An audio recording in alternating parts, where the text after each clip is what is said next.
Ассаламағалейкум, құрметті Ұран YouTube арнасының көрермендері, тұрақты көрермендер және әлеуметтік желіні пайдаланушылар.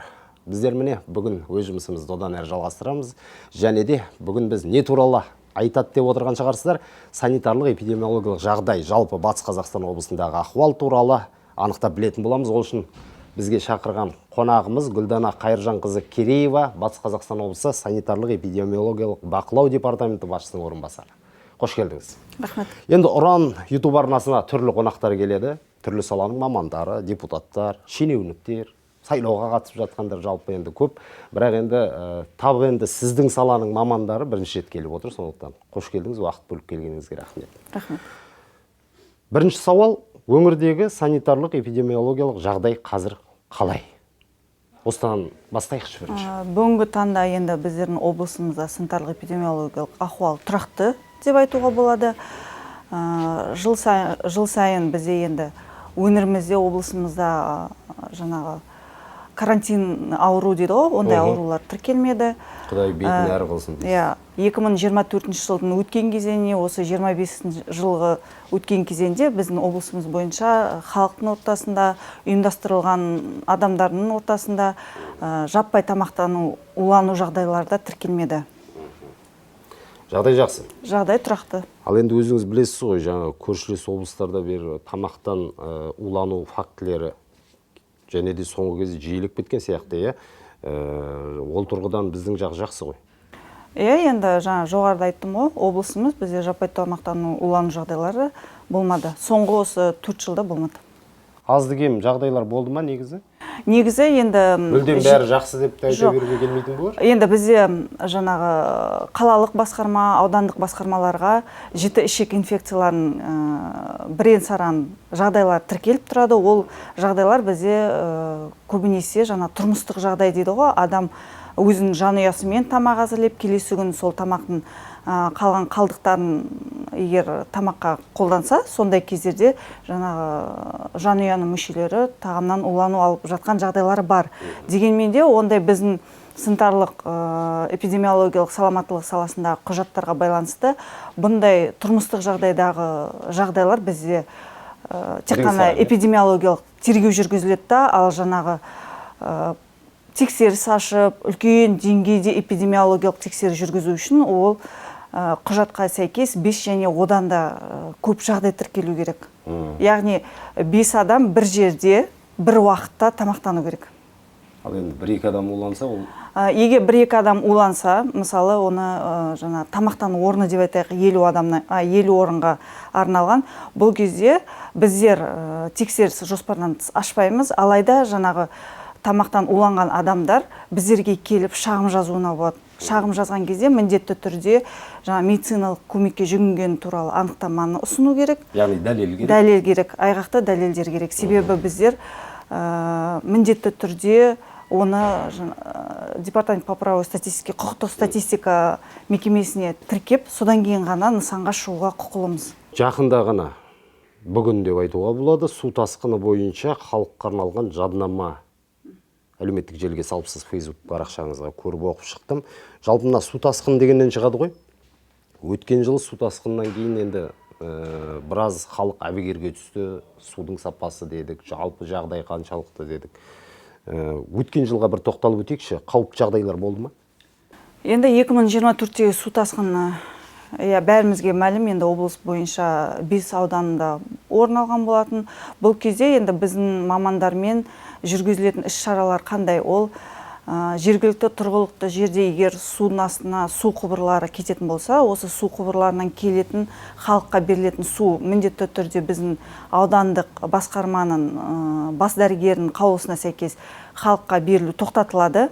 Жергілікті әкімдік деп айтамыз ғой, жергілікті әкімдікке осы халықты қауіпсіз ауыз сумен қамтамасыз ету жөнінде іс-шаралар туралы хат жолданады. Кейін осы су құбырларынан су кеткеннен кейін міндетті түрде бұл су құбыры механикалық тазалаудан өтіп, одан кейін дезинфекция жуу іс-шаралар жүргізіледі.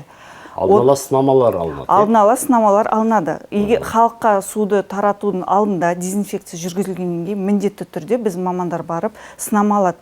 Халыққа ауыз судың берілуі жаңартылады. ол тек қана жаңағы сынама алынған кезде ол санитарлық нормаларға сәйкес болған кезде ғана халыққа су беру жаңартылады. Жақсы. Қысқаша айтқанда, қауіпті жағдайлар болған жоқ өткен суға тасқыннан? Иә, болмады. Жақсы.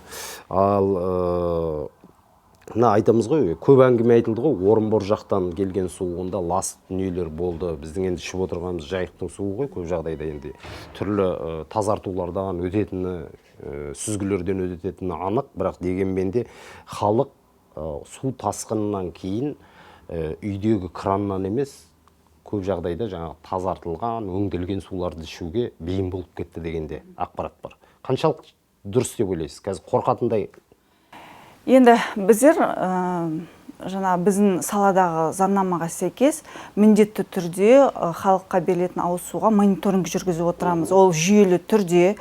Қай уақыттарда тексересіздер? Оны біздер аптасына бір, айына бір. Заңға сәйкес келетін болсақ, ол 3 айда бір реттен кем емес жүргізіліп тұру керек. Ол яғни мысалы айына бір рет алуға болады. Егер 24 жылғы су тасқынына келетін болсақ, ол кезде біздің ауыз су күнделікті бақылауда болды. Күнделікті? Күнделікті алып жүрдік біз судың сынамасын. Жақсы. Жаңа айтып өттіңіз ғой, жалпы өңірдегі жағдай тұрақты, жалпы енді жаппай улану жоқ деп енді. Бірақ дегенмен де біздің өңірде осы санитарлық эпидемиологиялық жағдайды көп жағдайда бұзатын, жиі бұзатын мекемелер, бәлкім салалар, кәсіпкерлік бар, білім беру нысандары бар. Айта аласыз ба, мысалға, көп жағдайда осыларда көп кездеседі?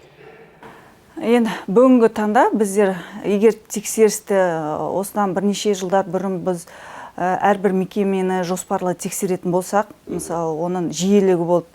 Егер тамақтану орындан алатын болсақ, міндетті түрде біз 6 айда бір рет тексеретін болдық. Егер мектепке дейінгі мекемені, мектептегі асхана барлығында біз 6 айда бір рет тексеріп жүрдік. Бүгінгі күнде енді біздің тексерудің форматы ерекше басқаша форматқа ауысты. Айта кететін болсақ, бұл жерде енді адамның қатысуынсыз дейді ғой, тәуекелдерді басқару жүйесі өзі автоматты түрде біздерге нысандардың қандай нысан тексеріске жатады, соны шығарып беріп отырады. Мысалы, егер біздер облыс бойынша кезінде 800 нысанға сәйкес жарты жылдықта тексеріс жүргізетін болсақ, бүгінгі күні біздің облыс бойынша осы бірінші жарты жылдық 2025 жылы барлығы жалпы 81 нысан ғана жоспарланған.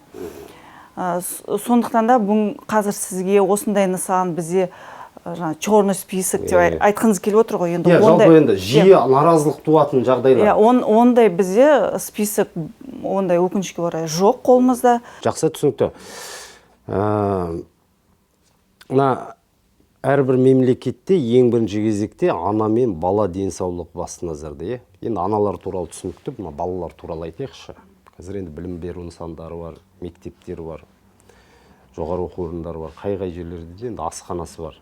Баланың дұрыс тамақтанып жатырғандығы туралы қаншалықты ата-аналар хабардар, және де қалай тексерістер жүргізіледі ол жерлерде. Мен түсінемін, кәсіпкерлік субъектілерін тексеруде бір жағдайларда мораторий болды, жаңағыдай көп мазасын алмай керектігі анық болды ол кездерде, енді жасыратын ештеңесі жоқ. Жалпы енді, бірақ дегенмен де балалардың денсаулығы енді ең негізгі мақсат қой бұл жердегі, қадағалап отыратын. Жұмыстар қалай жүріп жатыр мектептер бойынша?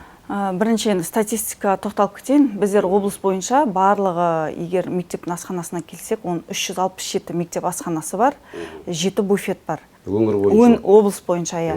Ал мектепке дейінгі мекемелер саны бізде барлығы 312. Енді асхана келетін болсақ, асхана бізде жоғары эпидемиялық маңызы жоғары нысан болып есептеледі, және олар міндетті түрде өзінің жұмысын санитарлық эпидемиологиялық қорытынды болу шарттан бастау керек.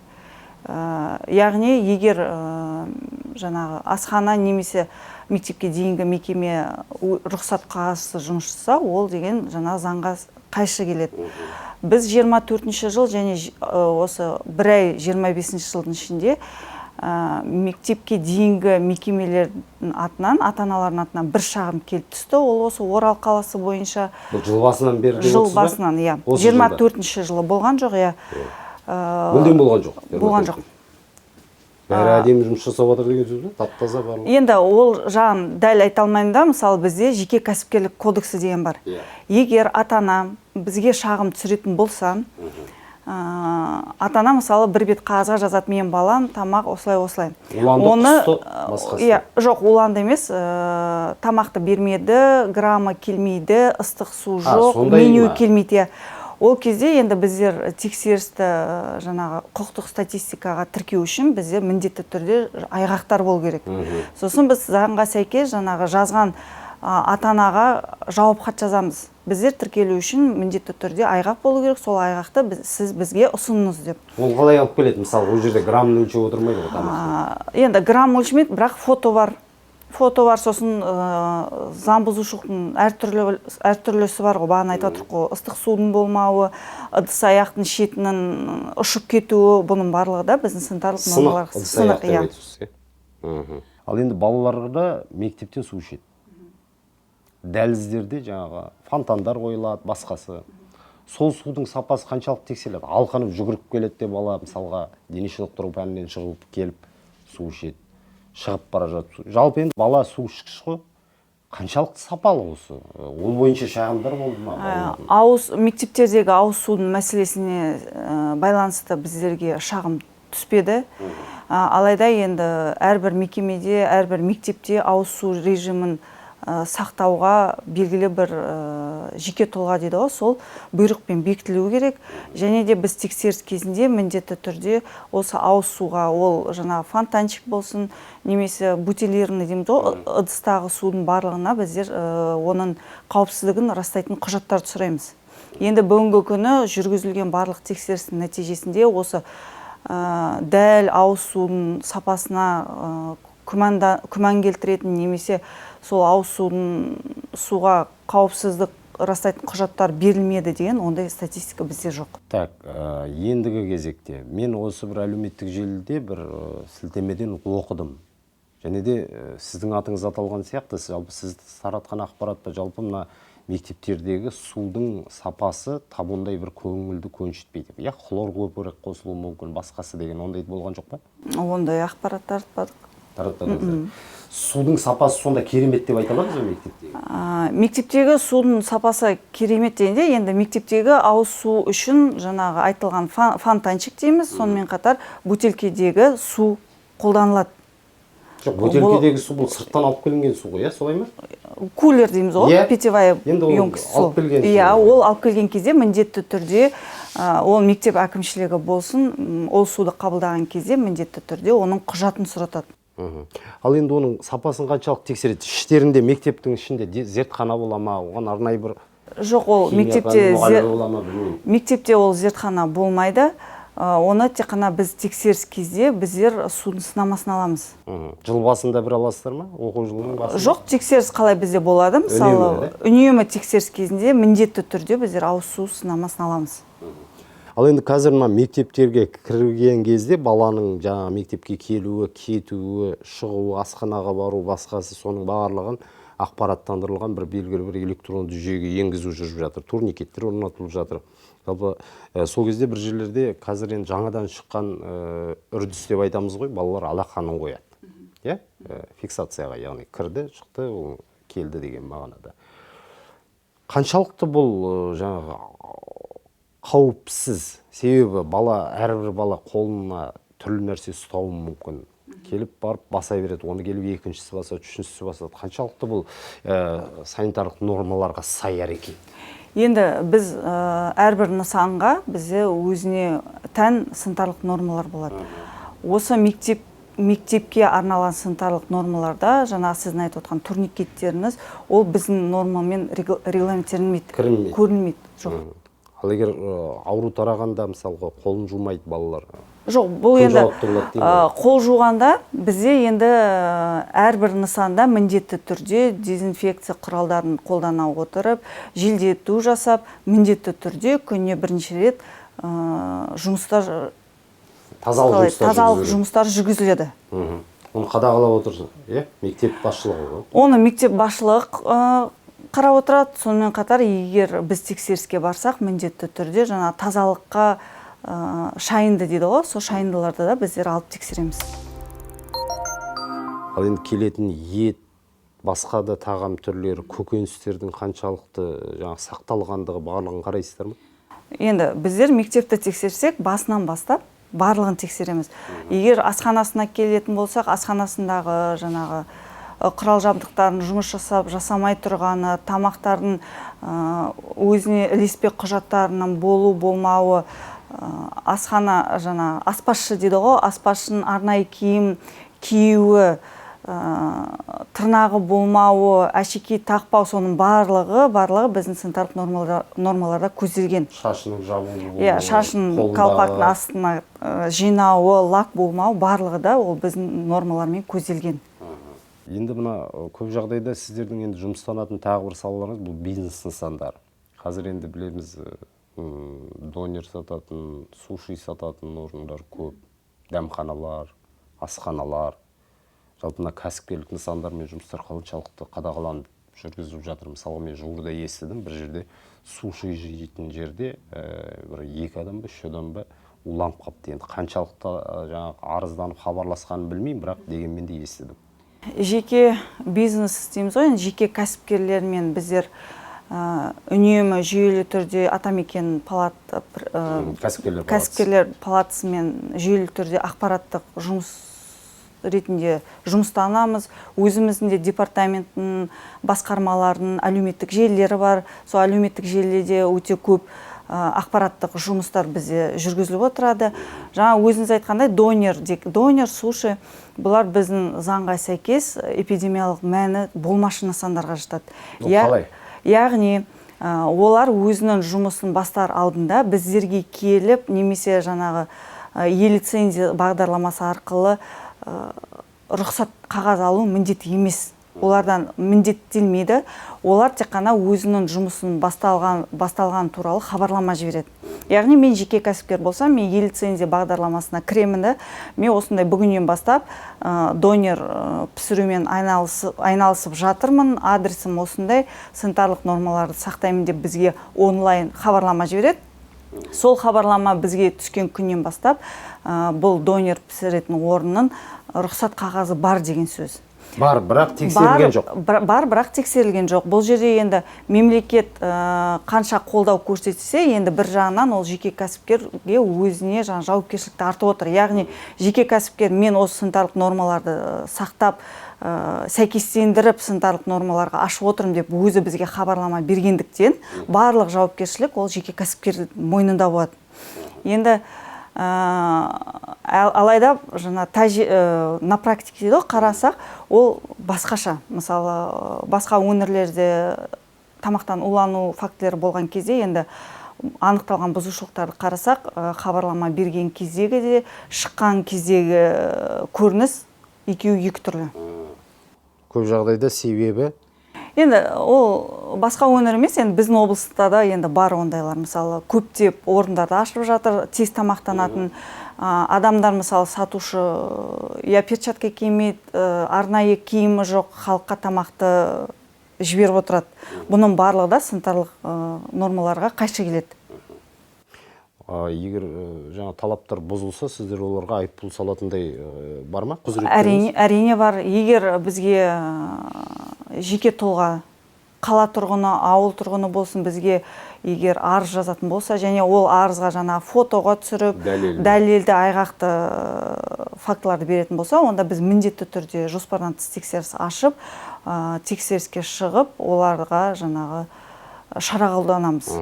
Тараған, шыққан жүрген фотолар, видеолар жиі тарайды ғой әлеуметтік желіде. Соларды мысалға қаншалықты ол дәлел ретінде келе ала ма? Мысалға тараған, шаш шығып жатады тамақтан. Ондайлар енді көптеп болады. Мысалы, бізде бар ғой, департаменттің өзінің сайты бар, Инстаграм. Ол жерге бізге халық көптеп жазады. Мысалы, видео жібереді. Осындай тарақандар жүр. Біздер жазамыз, сіз өтініш арқылы осы видеоны салып, бізге арыз жазыңыз. Енді ол заңның талабы. Біздер нысанға шығу үшін міндетті түрде құқықтық статистикаға тіркелуіміз керекпіз. Егер біз тіркелмей ол нысанға шығатын болсақ, ол бізде заңсыз тексеріс болып есептеледі. Тағы өздеріңіздің бастарыңызды бәлетілеп аласыздар. Жақсы. Ал енді заң бұзушылық болған жерде жаза жақсы болу керек, иә? Себебі жаза қатты болмай, бұл жемқорлыққа да қатысты, басқа да мәселелерге қатысты. Сіздерде қаншалықты мысалға айыппұлмен құтылама кәсіпкерлер, ал жақсы дәлелденгеннің өзінде де қанша мысалға, қанша сома шығады? Ал мектептерде баласы мысалы 4-5 бала ауланып қалды, 1 класс ауланып қалды. Жаңа Маңғыстауда көршілесі көріп жатсыз ғой жағдайларды, Атырауда болды бірнеше рет. Жалпы жаза жағы қалай? Енді біздер жаза жағы дегенде шара егер хаттама толтыратын болсақ, бұл жерде бізде 425-ші бап, бірінші тармағы бар, екінші тармағы бар. Бірінші тармағы дегеніміз ол біздің жаңағы адам уланбай, тек қана санитарлық нормалар бұзылған жағдайда ол тармақ 1 қолданылады. Қанша? Бұл жерде енді жеке тұлғаға 30 МРП, лауазымды тұлға, жеке кәсіпкерге 230 МРП-ға дейін барады. Енді оның сомасы жыл сайын МРП-ға байланысты өзгеріп отырады. Ал егер жаңа Маңғыстаудың жағдайына келетін болсақ, 200 бала уланды. Бұл жерде бала санына байланысты емес. Біз бағана жоғары айттым ғой, егер 5 адамнан жоғары ұйымдасқан мекемелерде болса, ол уже 425-ші тармақтың 425-ші баптың 2-ші тармағы. Жақсы, ондай мектеп я балабақшаның асханасына қалай салынады айыппұл? Бәріне бірдей. 425-ші бап тармақтары жеке кәсіпкер болсын, ол мемлекеттік мекеме болсын, айыппұлдың мөлшері бірдей. Ал енді Құдай бетін әрі қалсын, уланып, дүние салып кетіп, қайтып кетіп жатса қандай? Қылмыстық? Бұл жерде енді қылмыстық іс қозғалады. Бізде мысалы мораторий кезінде біздер тексеріске шыға алмадық. Сондықтан да ол жаңа қылмыстық іс қозғалған кезде біздер ол жаңағы ішкі істер министрінің мамандарымен бірге барып жүрдік. Ол жерде енді қарастырылып, жағдайға байланысты адамның кінәлі екені. Сосын мысалы 425-ші баптың 2-ші тармағы бұл бізбен салынбайды айыппұл. Бұл айыппұл міндетті түрде сот қарастырады. Тағайындайды. Тағайындайды. Жақсы, алда көктем келе жатыр. Бүгін барып төтенше жағдайлар департаментіндағы бір жиналысқа қатысып келдіңіздер. Қалай жағдай? Ертең су келген жағдайда қаншалықты қорғануымыз керек? Су ішпейміз бе? Не істейміз жалпы?